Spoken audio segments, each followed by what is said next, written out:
एक उजाड़ गांव, आधी रात का समय, चारों ओर घना जंगल, दूर कहीं उल्लू की आवाज। अचानक एक दिल दहला देने वाली चीख, घना कोहरा, टिमटिमाते दिए और एक वीरान हवेली दिखती है। हवेली की टूटी फूटी खिड़कियां अचानक खुद ब खुद खुलने लगती हैं।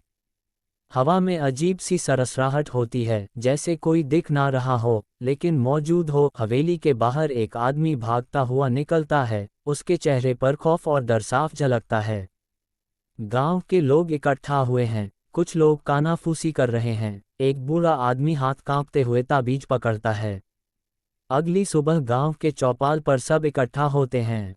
गांव के मुखिया की आवाज गूंजती है, कल रात फिर किसी की चीख सुनाई दी। ये ब्रह्म पिशाच का ही प्रकोप है। लोग घबराए हुए हैं, कुछ कह रहे हैं कि यह सिर्फ एक अफवाह है, तो कुछ मानते हैं कि इस हवेली में कोई खौफनाक शक्ति रहती है। अचानक एक औरत रोती हुई आती है, मेरा भाई रात से गायब है। वो उसी हवेली में गया था। पूरे गांव में सन्नाटा छा जाता है। एक दल गांव से हवेली की ओर बढ़ रहा है। लालटेन की रोशनी में डरावना माहौल, पास के पेड़ों पर बैठे काले कौवे उड़ जाते हैं। गांव के कुछ बहादुर युवक और तांत्रिक हवेली की ओर बढ़ते हैं।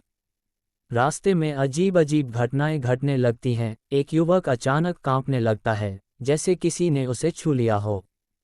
तांत्रिक मंत्र पढ़ते हुए आगे बढ़ता है, यह कोई आम आत्मा नहीं है। ये ब्रह्म पिशाच है, जिसे साधारण उपायों से नहीं हराया जा सकता। हवेली का दरवाजा खुद ब खुद चरमराते हुए खुल जाता है। अंदर घना अंधेरा है। हवेली के अंदर धूल से भरे कमरे, जली हुई तस्वीरें, टूटी हुई कुर्सियां, एक कोने में पड़े हुए खून के धब्बे। एक युवक दीवार पर हाथ रखता है, तभी उसे कोई ठंडी हवा छूती है। दीवार पर किसी ने खून से कुछ लिखा हुआ है, जो यहाँ आएगा जिंदा नहीं बचेगा। अचानक हवा तेज हो जाती है, सबके दिए बुझ जाते हैं।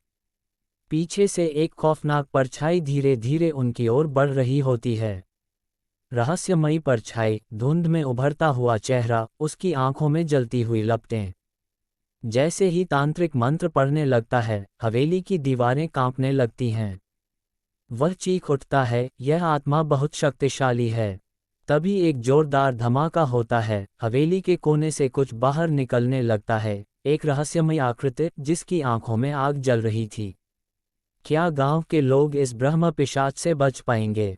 इसका क्या रहस्य है? अगला एपिसोड देखने के लिए हमें सब्सक्राइब जरूर करें।